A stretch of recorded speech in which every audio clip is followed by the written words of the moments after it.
Good morning, everyone. Welcome to the situation briefing especially on the effects of the weather systems and what we have, what our various agencies have been able to do.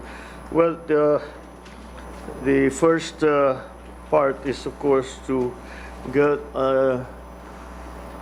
forecast or situation a situation report on what the weather is doing and what we think it will do in the near future. So I leave it to Secretary Solidum to give us that briefing. Thank you, Mr. President.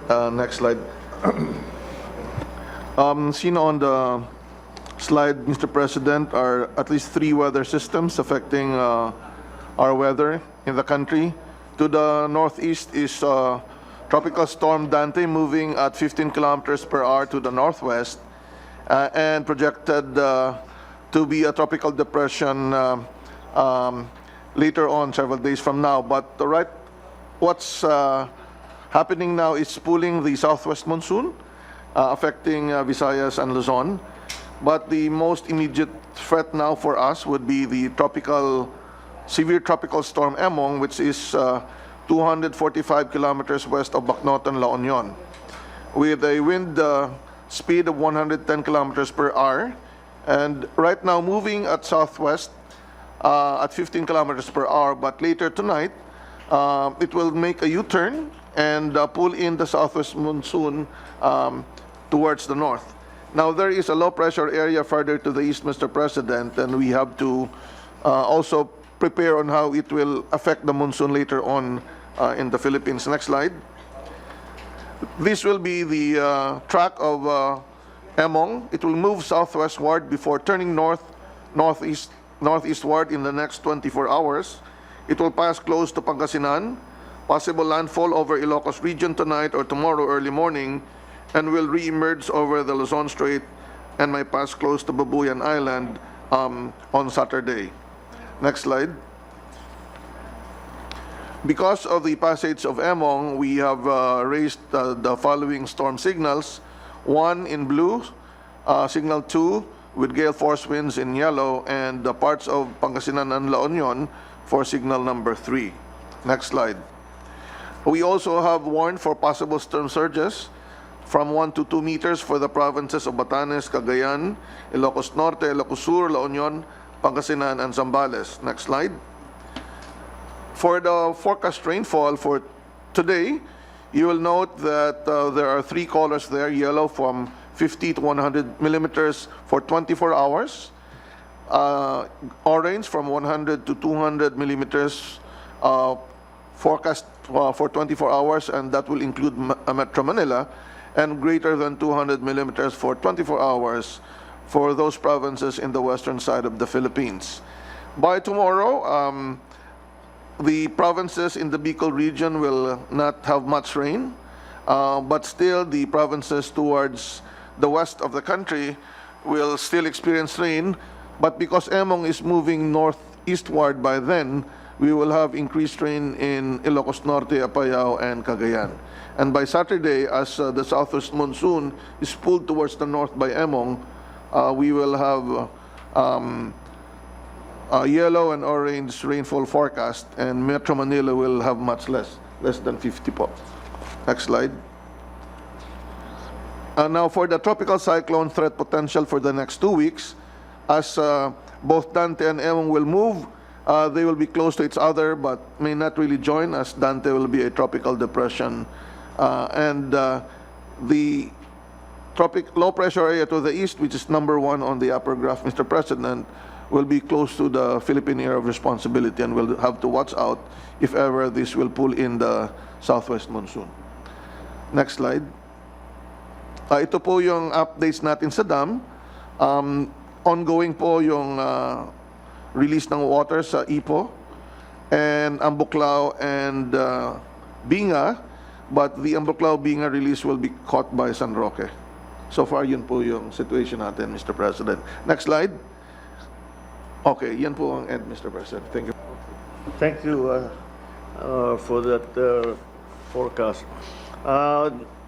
So this is what we can expect in the next week and 2 weeks, 1 to 2 weeks for in terms of the weather. But like any other forecast, things change. Kaya tutukan na lang natin if there are any changes. Okay. For the preparedness and response measures, ASEC Alejandro will take us through the details, please. Yes, sir, Mr. President. Just to update the President on the combined effects of southwest monsoon, tropical cyclones Krising, Dante, and Emong as of 5 a.m. this morning. A total of 2,000 families or 5.89 thousand persons were preemptively evacuated in Regions 1, 2, CAR, 3, Calabarzon, Mimaropa, Region 6, and Caraga. In terms of affected and displaced population, 4,000 barangays or 934,000 families or 3.3 million persons were affected across all regions. 1.2 thousand evacuation centers remain operational, currently housing 51,000 families or close to 154,000 persons. An additional 39,000 families or 160,000 persons are displaced outside evacuation centers. NCR has the highest number of displaced families inside evacuation centers with 24,000 families, and Region 1 has the highest number of displaced families outside evacuation centers with 19,000 families. Following a brief decline, the number of displaced families, both inside and outside ECs, has begun to increase again, attributed to the continued heavy rainfall brought by southwest monsoon and tropical cyclones Dante and Emong. In terms of casualties, we recorded 12 dead persons from Calabarzon, Region 3, Region 10, Region 6, Caraga, Mimaropa, NCR, Region 11. Causes of death include falling debris, drowning, electrocution, and being swept by strong flood currents. In terms of injuries, we recorded 8 persons from Region 12, 10, 9, and Regions 1. Injuries are due to fallen debris and uprooted trees. We recorded 8 missing persons from Region 6, NCR, Calabarzon. Missing persons were attributed to incidents of being swept away by strong currents and drowning. All casualties are subject to validation. In terms of damaged houses, 2.4 thousand houses are reported damaged in all regions, of which 423 are totally damaged and over 2,000 are partially damaged. In terms of infrastructure, damage to infrastructure and agriculture, estimated damage to infrastructure amounts to 3.9 billion pesos, with reports coming from Regions 1, 2, CAR, 3, Mimaropa, 6, and NIR. Damage and losses to agriculture sector amounts to 323 million, affecting Regions 1, 2, 3, Calabarzon, Mimaropa, 5, 6, NIR, and Regions 12.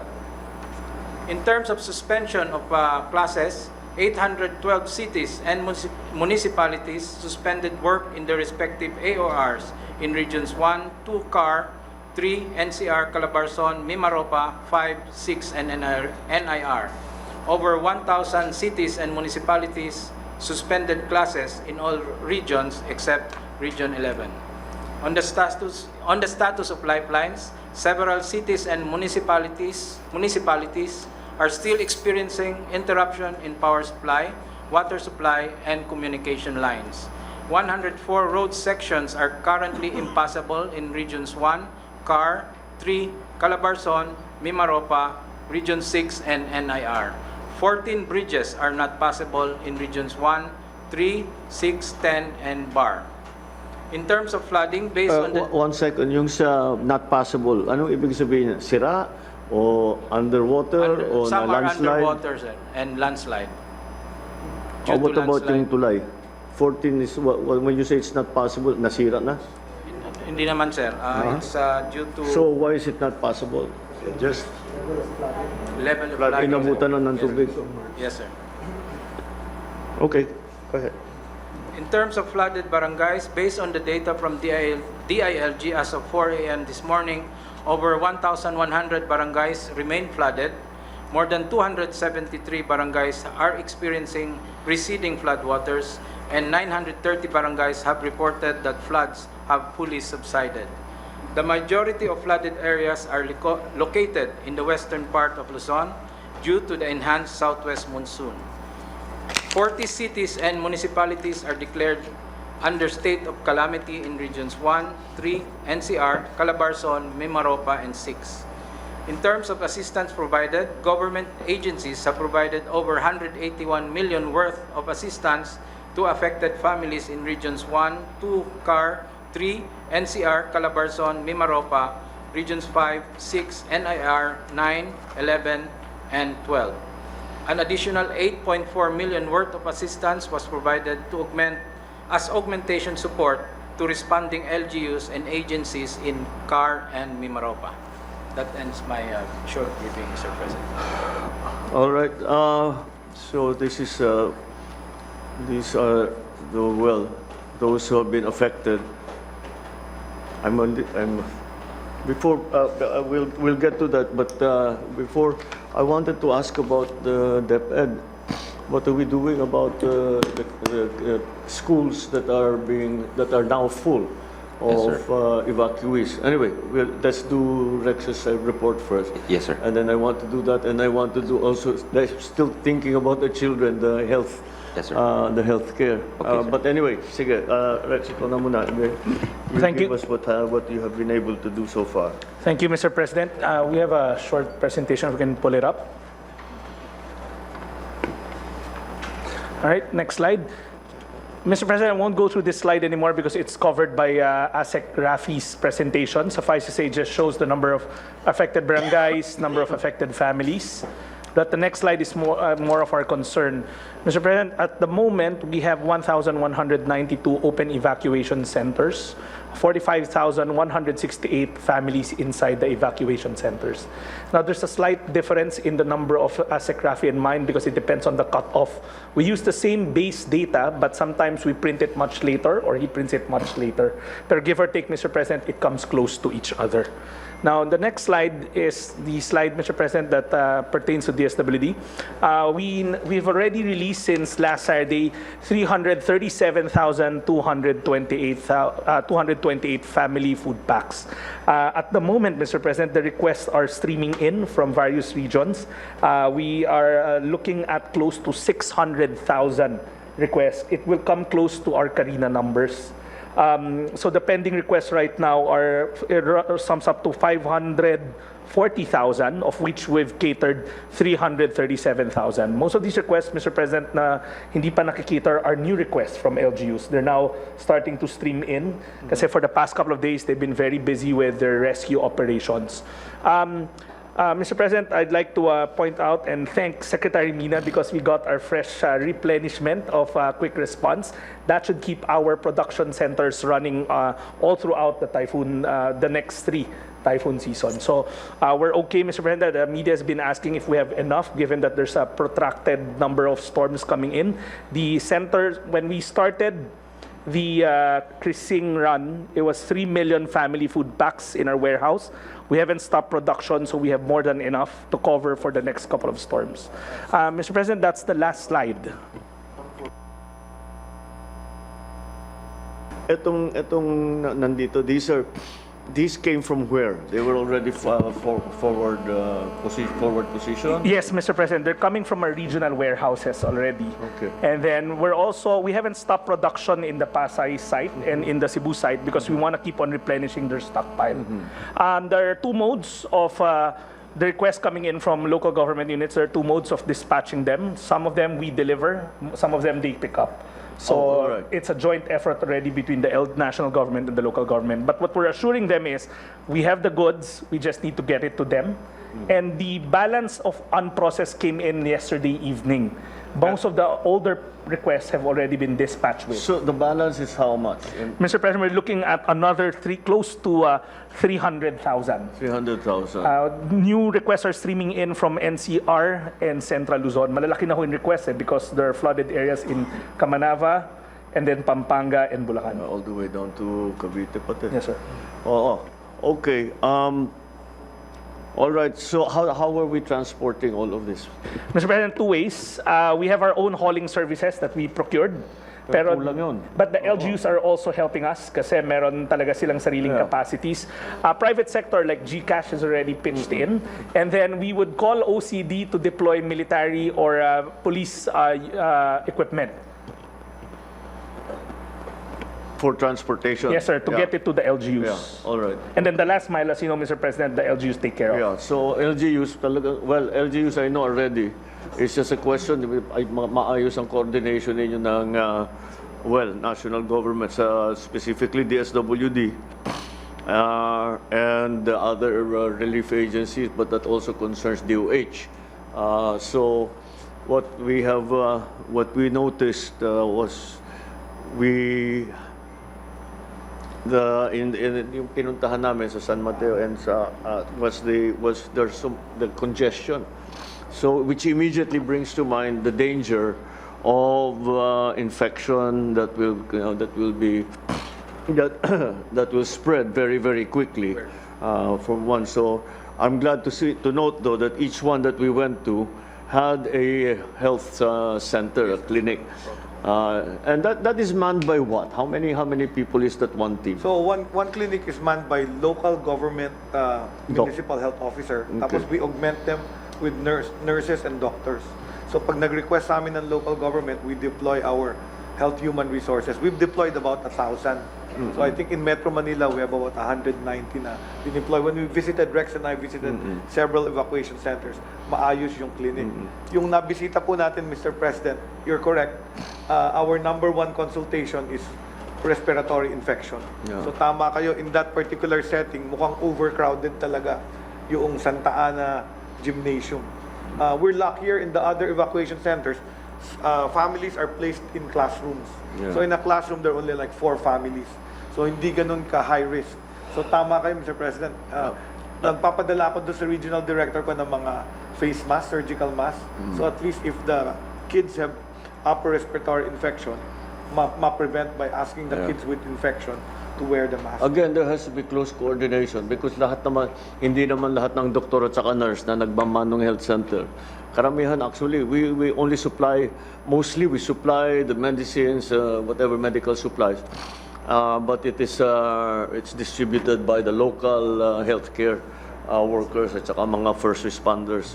So again, there has to be good, because always, we provide some of the relief goods and some of the assistance, but in the end, it is the local government who takes the role of bringing all of those supplies, relief goods, kung ano man ang kailangan, to bring it to the last, again, we refer to it as the last mile, para lahat ng nangangailangan mabigyan ng tulong. Again, unfortunately, we are very familiar with the situation already. We have learned many lessons, and those lessons are now being the lessons learned are now being used to improve our delivery of assistance to everyone. Yes, all right. The last thing was the kids. What are we going to do with the people in some areas? 1 week na ito, and this is what? How many is this? 3 out of the projected 15? 15 pa po. For the rest of the year. Yes. 1 to 15. Sir, right now we have so 200. we have to have a Yeah. plan in place. Yes, sir. We cannot just keep sending them home. But the problem is that many schools are evacuation centers. Yes, sir. So where do we bring the kids? Where do we bring the children to study? Wala. Some are in the schools, but thankfully, DSWD has been yung mga inikutan kong schools as evacuation centers. Meron ng pinadala si SecRex na mga relief goods, Mr. President. But of course, those need to be replenished, and I'm sure SecRex will do that over time. What we're doing now, sir, is we're making sure that we give books to the children now. That's the goal, but we're not quite there yet. But so at least they have something that they can do while they're at home, sir. So let's make sure that our part of that will be the making sure that they get the material. Yes, sir. Our teachers, being the heroes that they are, I'm sure they will find clever ways, Yes, sir. ingenious ways to continue somehow to continue to That's have correct. contact That's correct, Mr. with the President. kids. Yes, sir. So Yes, sir. let's ask them, let's ask the teachers what do they need. Yes, sir. So that they can somehow conduct some kind of instruction, even in the midst of all of this. We'll do that, sir. We'll What's do that, sir. happening. I know the satellite, of course, depending on the weather, but yung sa fiber optic, do we have to shut them down for any reason? So, Mr. President, I've been meeting with Globe, Smart, and Dito, and on the cell services, all are up and running in the areas that are affected. So they're on red alert also. So they have even if it's brown out, Mr. President, they already have diesel fuel in stock. They've also agreed to provide free call and text and some loads during the time of the storm in affected areas. So they'll make announcements within the day. On the fiber optic, we've not received any major outage as the report of NDRRMC. Only one LGU has an affected comms line issue. So the telco naman, Mr. President, when they have coverage, the only problem I think is we need to expand the coverage. But where they have service, it's working, Mr. It's President. working. Yes. All right. So we're still able to continue with our connectivity program kahit papaano. Yeah, Well, you know, the backbones are already in place. So it's just a question of continuing. Well, if you can still work, and now with the advantage now of the satellite, the small satellite receivers. Yes. Okay, well, that's good. So at least you have that. So Yes, you sir. can maintain. That's the ideal, sir. What we are talking about here is mitigation, of course, flood control, all of that. You know, that of course is the biggest thing. But then it is adaptation. This is not an extraordinary situation anymore. Do not think of it as a special situation. This is, I hate to use the overused phrase, but this is the new normal. Ganito na talaga ang buhay natin kahit ano pang gawin natin. Kaya wala tayong kailangan ang pag-iisip natin, hindi natin sinasabi, ay, baka sakaling magbagyo. Magkakabagyo talaga. At saka ganito. So paghandaan na natin, pag-isip na tayo ng mga panibagong paraan para yun, sa pag-aaral, sa paggagamot ng ating mga may sakit, tapos sa pagdala ng relief goods, sa all of these things. And I think that's the most important shift in thinking that we have to think. In my lifetime, bagyo is an extraordinary activity. Pagka may bagyo, siyempre, bata ka, walang pasok, yun lang. But it's not normal. It's like something unusual that it happens every once in a while. Lalo na yung baha na ganito, every once in a while lang yan nangyayari. So we have to change kasi tayo, well, I don't want to drag anybody into my old generation, but tayo more or less the way we think of it is a once in a while dadaan yung bagyo. We have to change our thinking and say, look, this is the way it's going to be as far as we know for many decades to come. So let's just prepare. Think of it in terms of this is what we have to do because this kind of situation will continue to arise every time there is a storm, and the storms are coming. They're coming more quickly. They're becoming more strong. They are dumping more water on us. Ang consuelo de bobo natin is that pag nakikita natin ng mga ibang lugar, we see what happened in Texas, we see what happens in India, we see what happens in other places. It's really the change in climate. And we have to understand that the climate has changed. The rain patterns have changed. Memoryado na natin kailan dadating yung bagyo eh. Kailan na natin kung saan dadaan yung bagyo. Memoryado na natin lahat yun eh. Memoryado na natin saan magbabaha. Many, and probably even most, I go so far as to say, most of those things no longer apply. We have to think in terms of the way that what we are seeing now. Because this is not like will happen this year. This will happen again next year. This will happen again the year after that, and the year after that, etc., and so forth. So we have to think in those terms. So our solutions need to be longer term, not so ad hoc, not so, how do you say, informal, but really we have to think of in terms of changing the way we approach this kind of problem. But so far, I'm satisfied that the response of government is sufficient. Well, it's never sufficient, but it is at a level that is providing a great deal of relief to everyone. We'll just have to keep doing this. We'll just have to keep watching the weather. And whenever our assets are allowed, if the rains slows down a little bit, the roads open up, then pasok tayo. Again, the immediate concerns, relief goods, health, and now really our schools. So yun ang isipin natin. Kasi we keep talking about improving the grades of our, if they're 3 months out of the year out of school, how kahit anong gawin mo, di ba? Lugi ka agad eh. So I feel sorry for them because they cannot get their proper education.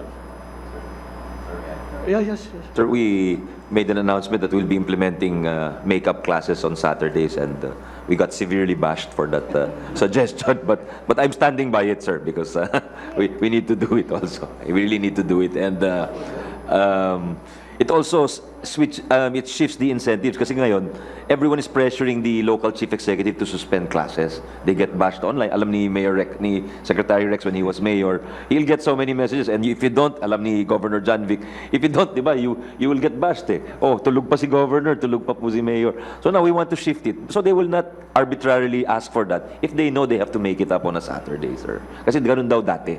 That's the old policy. They were very strict that if you miss a class, you have to make it up on the Saturday. I don't know what you think about that, sir, because of course, it may not be the popular decision, sir. None of this is popular. How can it be popular? Mahirap ang tao. And we do. I know we're doing everything that we can. The funding is there. All our assets are there. But you know, we just have to mitigate the effects of the storms, and already think very, very hard about what are the adaptation measures that we have to undertake, because this is again, this is not an unusual occurrence. It will happen again for the rest of the year. If we are anticipating 15 storms for 2025, we have had 3. Isang dosena pa ang inaantay natin. But then, think further. Next year, ganito pa rin ito. It will still be the same. So let's prepare. Let's think in those terms. What do we need to do for the next decades, so that we can adapt to the new weather systems that we have. Along those, Yes, of course. Mr. President, along those lines, the Mines and Geosciences Bureau has been preparing the maps and advisories on the rain-induced flooding and landslides, but down to the barangay level. But then we found out that the local government units may not have been able to maximize this resource for planning and for response. We have been that's why we have discussed with Secretary Solidum to have the joint IEC to train actually the local government units in reading maps and using these tools in order to incorporate into their land use plans. I think that's the only way we can It is, yes. have for Yes, for it is the long only term. way. Yes. So, All right, yes. Mr. President, in case of continuous rains, we now have suspended for several days. And it's good that the Malacanang Memorandum Circular regarding suspension is now including the alternate work arrangement, because in government, we must continue our service. So the public service continuity effort of all government agencies must continue. Kung sa bahay lang sila, hindi sila mag-evacuate, pwede silang gumawa ng trabaho to make sure that our productivity does not diminish much, Mr. President. So we should encourage public service continuity. Even maulan, meron pa rin pwedeng gawing trabaho. Yeah, in fact, there's more work pagka may ulan. So again, first, in terms of the warning, in terms of the dissemination of information, we just have to make sure that our telecom system is up and is working.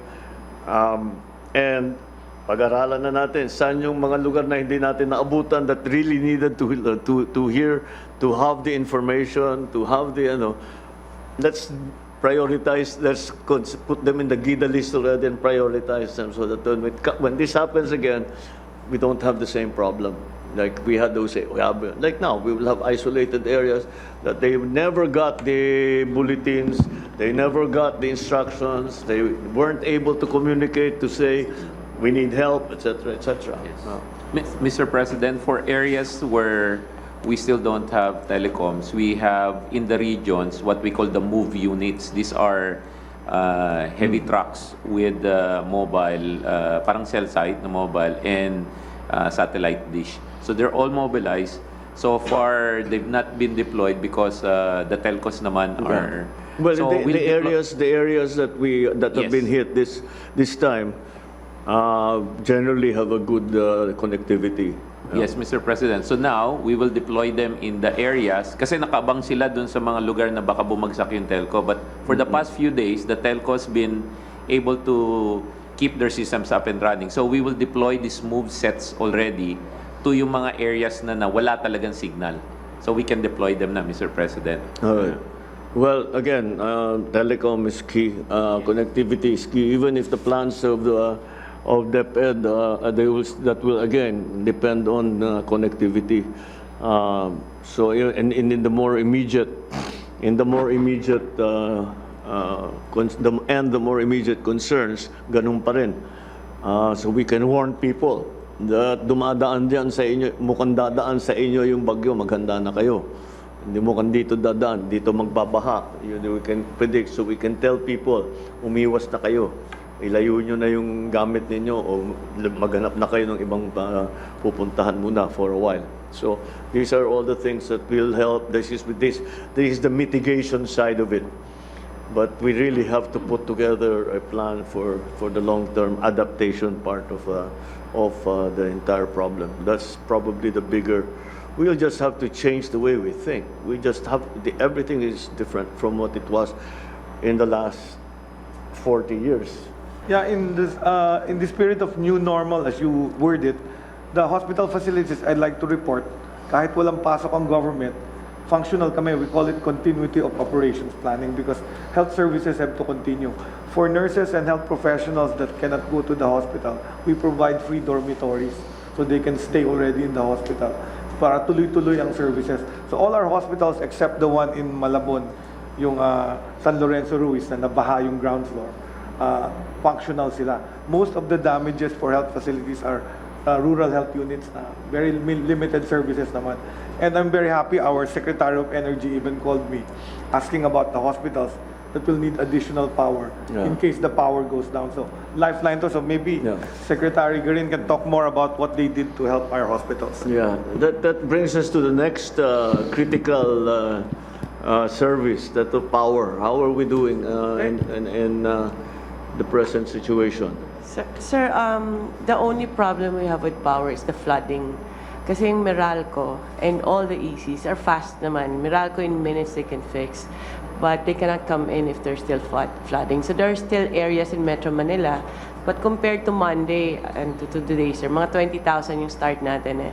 But by right now, around 800 na lang yung walang electricity. So the response, because they prepared by already, and then as you said, we're already used to this. Yeah. So sanay na yung mga ECs natin. Among the ECs naman, sir, mga 4 lang yung affected talaga na, which is Benguet, Abra, more, and the flooded areas, which is Bulacan, Pampanga, Pangasinan. Pero yung sa Benguet kasi, sir, may mga landslide eh. So, mahirap pasukin. And then, Bulacan, it's the flooding.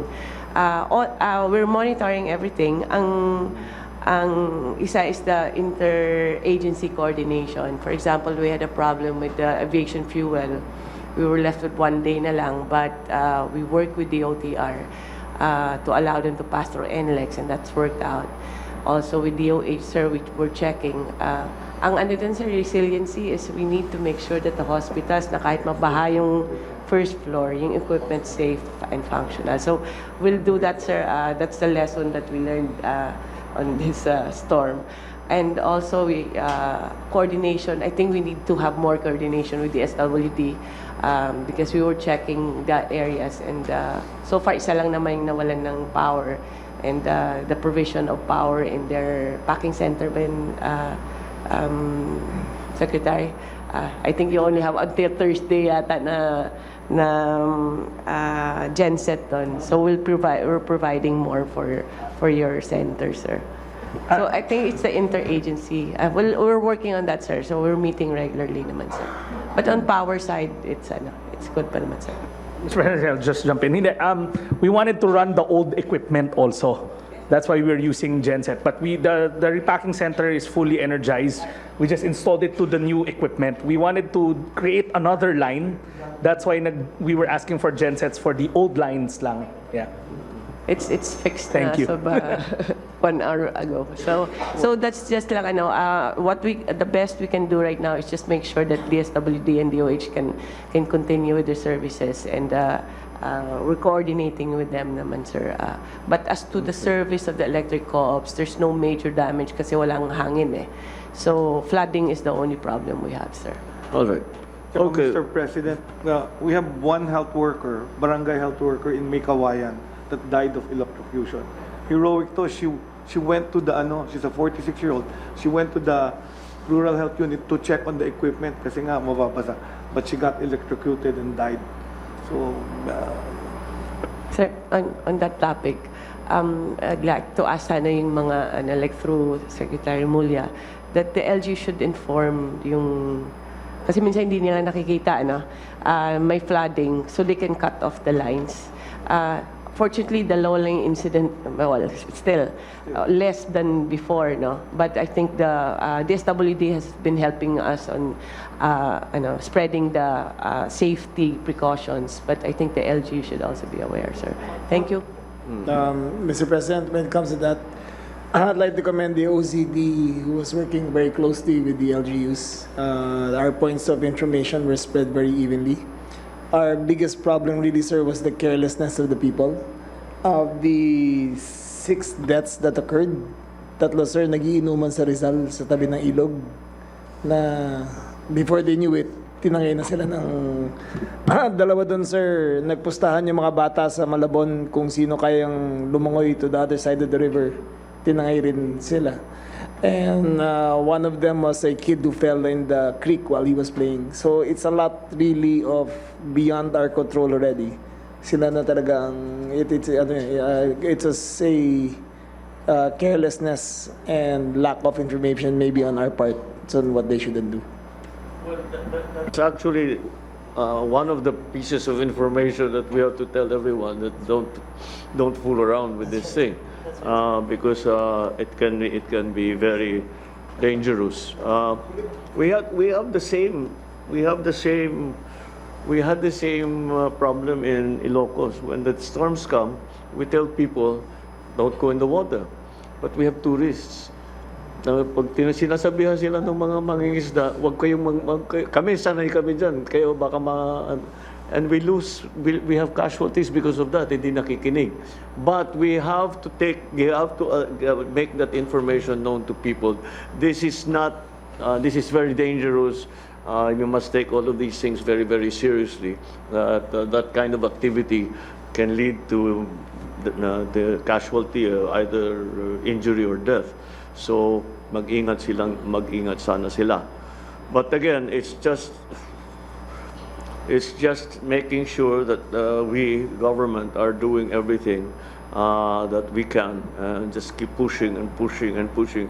This is it is not a static situation, it's a dynamic situation. It's changing by the hour, it's changing by, so we have to be monitoring all the time to see what adjustments we have to make when the weather situation changes, when the power situation changes, when the telecom situation changes, etc., etc. And to be able to inform as much as possible. Well, first, for me, ma-informahan ng LGUs, malakas ang loob ko na meron silang capacity na ma-disseminate kung ano man instruction, kung ano ba yung balita, kung ano yung mga warning, etc., etc., all of that. So, let's just keep that going. All right. Sir, yung just Senator Ralph and I were talking, yung mga fisher folk natin from Bulacan all the way to Batangas have not had a source of living for the last 7 days. So but we've coordinated with DSWD already to start distributing relief packs starting Sunday and Monday, so that we can take care of them already. That's around 60 to 70,000, sir. I see. Okay. All right. Mr. President. Well, as long as, yes, Sean. Yes, sir. On the areas na nag-declare ng calamity, there's a price freeze. And for DOE, that's kerosene and LPG. Pero the monitoring can be done by the LGU, sir. We're trying to ask the oil companies na mag-price freeze din sila sa diesel and gas and postpone the price hike or any adjustments in another 2 weeks pa. But I think the monitoring, we don't have the capacity to do monitoring ourselves, sir. No, there is that's why, again, every time we discuss these problems, the coordination with the LGU, once again, it always repeatedly comes up as an important aspect of this. Because, again, it's the nature of the thing. We can do everything we can here, but at some point, the LGUs have to come into play. And without them, very incomplete ang ating magiging relief, ang ating maging rescue, ang ating, again, rehabilitation when the time comes. So, let's keep those lines open and make sure that we act upon what the LGUs tell us as to what their situation is. Because again, they know it better than anybody else. Okay. Mr. President. Yes, sir. Mr. President, as much as there has also been effects on people on the ground, the movement of people has also been gravely affected by the weather systems. I wanted to report that at the moment we have 1,071 stranded tourists in various destinations, considering that there have been flight and ferry cancellations across 9 regions. We are currently coordinating with LGUs concerned to provide assistance and for the resolution of the same. In terms of preemptive measures to ensure that no bodily harm comes upon tourists, there has been suspension of touristic activities in 11 regions, the most widespread of which has been in Region 4A. And coming off of what Sec. Remulla was saying, there is now reported to be affected around 4,800 tourism workers in terms of the loss of livelihood. And we have a coordination with DSWD to provide assistance in this regard. Mr. President, regarding housing, 2,400 houses were damaged. Tuloy-tuloy po ang pag-coordinate natin sa mga LGUs para mapabilis yung assistance natin sa partially and totally damaged houses, no, sa mga pamilya. And at the same time, yung mga housing loan natin, nagkaroon na tayo ng moratorium. No? We will not collect for 1 month. Yung mga attached agencies natin, Socialized Housing Finance Corporation, National Home Mortgage, NHA, and Pag-ibig. And then for temporary relief, tuloy-tuloy po ang pag-distribute natin sa mga LGUs affected ng high-grade tarpaulins para temporary cover po nila. Thank you, Mr. President. Well, that's again, we unfortunately are familiar with how the process, how it evolves. We will come to that. Essentially, when people want to return home pag partially damaged, kailangan nilang building materials. We will provide that. I don't know if we're already at that point. Maybe in some areas, dahil sa ibang lugar, nakauwi na sila.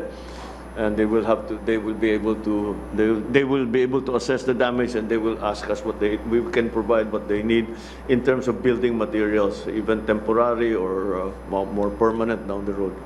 Mr. President, in terms of accessibility, we have monitored actually from July 17 up to today about 46 road closures, but as of today, there are just about 10 road sections. These are not the primary roads, these are secondary and tertiary roads, Mr. President. And the good thing is the primary roads travel has not been impeded. Open po ang Maharlika Highway all the way from Cagayan all the way to Mindanao, and Manila North Road has been opened all the time. The only thing that we have closed actually temporarily again, Mr. President, is Cannon Road. Yes. Cannon Road for safety reasons, Mr. President. But we expect landslide na naman ang problema. Mr. President. But we expect that most of the roads, the remaining roads that will be open today, Mr. President. Okay. All right. We just adjust as quickly as possible when the weather changes. The minute magka-opening tayo, gamitin na natin kaagad, send the relief goods, send the information, all of these things. Stay connected to everybody. That's the main thing. Just everybody stay connected to each other and to everybody else, to the LGUs, to your people on the ground, on the regional level, at the provincial and municipal level as well. So we are aware of what is happening everywhere and can respond accordingly. Okay. Yep. Is there anything else? Anything else that we need to be? Yes. Just a reassurance, marami po tayong cash at handa po ang ating mga government financial institutions para sa pagdangailangan ng salary loan, calamity loan, pwede po tayo magbigay ng mas mababang interest. Well, that's always good to know. There is a ready source of income to bring. Kiko, wala tayong problema sa buffer stock. No problem, sir. Yeah. Mr. President, sa Okay. rice, we've been supplying I know that LGUs already. our and, warehouses are full. We're just monitoring agricultural commodities and kung tumaas man in calamity areas, we can impose the price active kailangan. Oh, sige. All right. So we have that assurance from DA na kompleto naman ang atis bigas yung ayos tayo. Mr. President, just wanted to reiterate that the Mines and Geosciences Bureau issues a 2 to 3 day forecast based on the rain forecast on what barangays, at the barangay level, which barangays are susceptible to very high flood, moderate flood. How do you and so on. disseminate that info? Right now, Mr. President, it's provided to the OCD, and then it's provided to the regional offices of DNR for them to disseminate. But we're trying to improve on that. So I've talked with Governor Daxcua and the others so that we can have real-time dissemination. And this is where I think our other government agencies, if you will find them useful, we will directly, real-time, provide them to everyone rather than through different channels, like it has to go through the region and then from the region disseminated to the LGUs themselves. Well, that's the key. To be that granular, that's important. Yeah, we go into that much detail in terms of the forecast, because that's the kind of information that people, individuals, and their families can use. So let's keep that going. Okay. All right. Have we covered most of the things at least that we can? Very good. Thank you very much. We are adjourned.